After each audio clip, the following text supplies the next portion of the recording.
chang bo'lishi bizda tabiiy. Bu norma holat. Yaqinda bitta holat bo'ldi. Butun shahar chang bosib ketdi. Qattiq shamol bo'ldi. Xalqimizda aybdorlardan bitta quruvchilar. Quruvchi boshi qottiqdan qottiq quryapti. Hamma yo changga boshliq qilib, hammaga joyini topdigan gap tarqalgan. Baribir har bitta o'zbek xalq bizni o'zimizga uy xolaymiz. Domda yashayotgan odam o'ziga hovli xolaydi.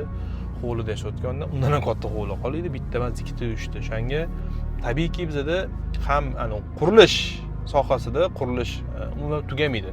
O'zbekistonda ham, Toshkentda ham, boshqa viloyatlarda ham. Men demoqchiman bu gapim bilan, bizning yurtda, bizning davlatda, shaharimizda talab borki, qurilish bo'lyapti o'rtoqlar.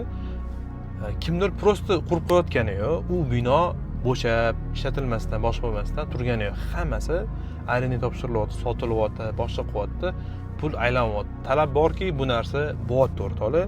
Endi ko'chada shamol bo'lyapti, boshqa bo'lyapti. Shamol deb chang ko'tarilgan sabab quruvchilarni aybdor qilib qo'yish menimcha noto'g'ri fikr deb bilaman bu narsani. Chunki bizning iqlimimiz o'zi quruq.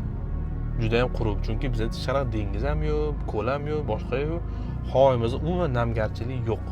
Faqat yomg'ir yog'gan paytda qanaqadir определенный 1 kun, 2 kun, 3 kun, 4 kun balkim nam bo'lib turar, chang kamayib. Lekin qolgan paytlar chang bo'lishi bizda tabiiy. Bu norma holat.